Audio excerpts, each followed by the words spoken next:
Good afternoon and welcome. I'm Karen Marsdale, President of the Greater Reading Chamber of Commerce and Industry, and you are now tuning in to Member Spotlight, and that is exactly what we do here.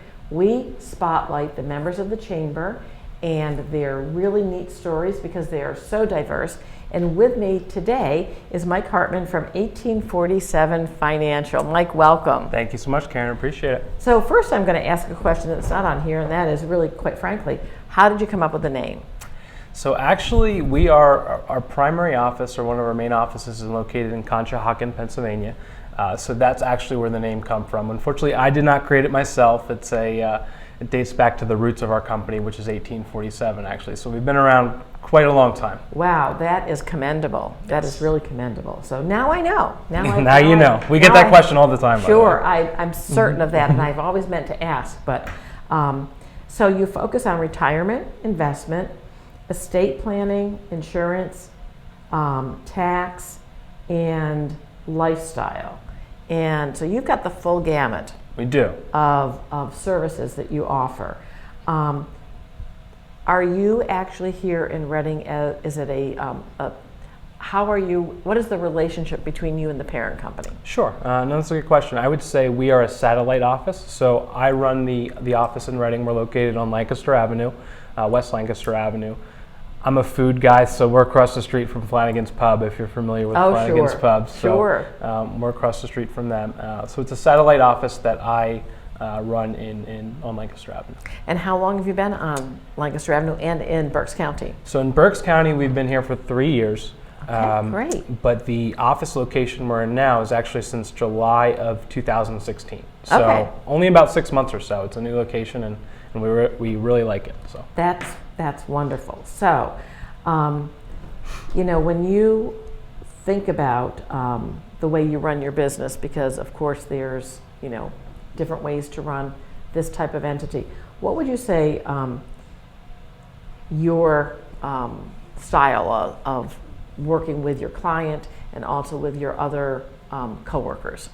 No, that's a great question.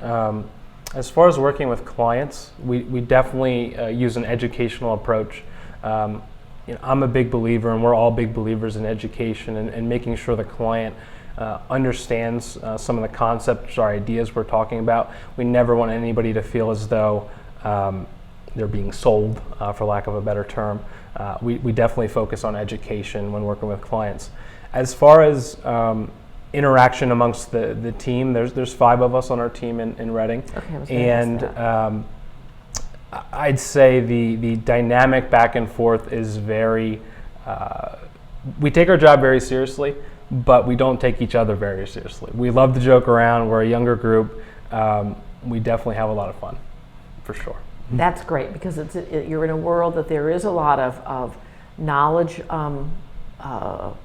need of knowledge, and constantly the world is changing. So that plays a part of it. So you really have to kind of not take yourselves as seriously, but I know you probably take your business very, very seriously. Sure. Of course. Sure.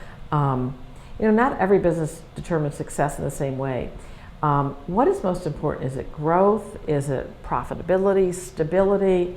What would it be? I think, Karen, obviously growth and profitability are paramount to any business, including ours.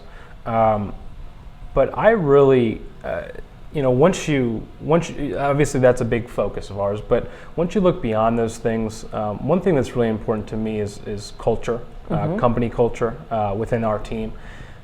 My goal really, and our goal as a group, is really to enjoy coming to work every day, and I think we do. And beyond that, it's really to create a culture amongst our team that, one of my goals, quite honestly, is to be recognized as one of the top employers to work with in Berks County. I mean, that's a really important goal to me. I really, and to us, we really focus on that. And then in working with clients too, is creating a culture, a dynamic that almost like a family. Like I view my clients and our clients as family, and we want them to feel as though they can approach us on any topics, not just financial, and know that we'll be there for them. Sure. Because it can be a daunting discussion at times, and I'm sure that everyone as a client, feels that they have their own level of understanding, and probably Sure. most often than not, they feel their level is not that high. So you have to kind of encourage them that, like Yep. research and study and the knowledge that you're giving them is powerful. Sure. So you have a young group, as you Yes. said, and that's a challenge in our community. Just being a community that is open and welcoming to young people and to new talent. How are you finding that talent? That's a good question. Actually, the members on our team, there's 5 of us. All 5 came through personal relationships I had with each of them. So my wife is one; she works with us full time.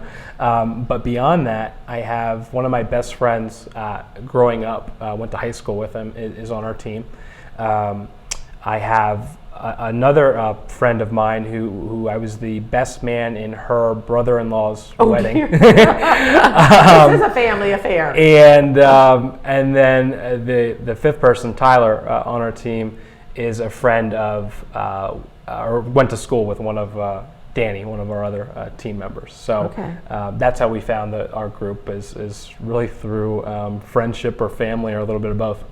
And would you say they all came from a background of understanding of and wanting to be in this industry? No, actually, not at all. The background, so my wife's background is actually in psychology and social work, but she does our marketing and our business development, and she's phenomenal at it. And I'm not just saying that because she's my wife. No, she does. she is really good at it. Phenomenal job. So her Really background, does. not at all in finance, and the other folks as well. They had Danny had an insurance background, Okay. in car insurance and that field, but it's a little different. So no, I went to school for finance. I have a finance degree, but beyond that, we all came from different fields. We like to joke the industry always finds you as opposed to you finding the industry or the career itself. Isn't that so true with many industries? Who grows up saying, I want to be in finance, or who grows up saying I want to do chamber work, or it's kind of being open and being in the right place at the right time. Absolutely. And so it's interesting how we all find our space. Sure. So what are some of the challenges you faced recently? You mentioned one. You hit on a key point, and it's a challenge as well. We are a younger group. So, when you're talking about finance, the majority of our clients are typically a generation above us. Not always. We certainly work with I'm a millennial, we work with fellow millennials, but a lot of our client base is baby boomers. So, part of the challenge, at least initially, is getting them, when I've been doing this for 7 years, but 7 years ago I was directly out of college, and to approach somebody at the time that's my parents' age and say, hey, this is what I do, come talk to me about your finances. That conversation didn't always get too far because of youth and Sure, to some extent sure. inexperience. So that's definitely a challenge. But the biggest challenge in our world, like many businesses, is constantly growing our client base and getting new clients. The industry in general, the financial services industry, has quite a few black marks, against it. When Bernie Madoff and some of these, fortunately, there's always, a couple folks that ruin it for the rest of us. But that would definitely be one of the biggest challenges is getting new clients. So we pride ourselves on doing the right thing, taking an educational approach, and ultimately getting referrals from existing clients or business owners. Sure. I mean, that's key to any business, and that is that when you find, people want to do business with those that they know, that they like, and they trust. Exactly. And once that happens and it occurs, then you want to refer because you want to make sure that your friends are being taken care of in a positive way too. Well, our time is wrapping up, but if you were to give, and this is not going to be a financial question, but if you were to give anyone advice that wants to start a business, and that's what we do at the Chamber, so frequently, what would your advice be? What are they going to look forward to? There's a quote, I love this quote, but unfortunately I always butcher it, so I hope I don't butcher it here. The quote goes something like, to be an entrepreneur, you're going to have to live the first few years of your life doing the things that most people are not willing to do, to spend the rest of your life living like most people can. And I think in any field, finance included, it's a lot of long hours. There's a lot of time on the front end, but being an entrepreneur, the goal is to get to a point where you can really do the things that other folks might not be as privileged to do. Right. That's so true. And I have heard the quote, and it's absolutely the case.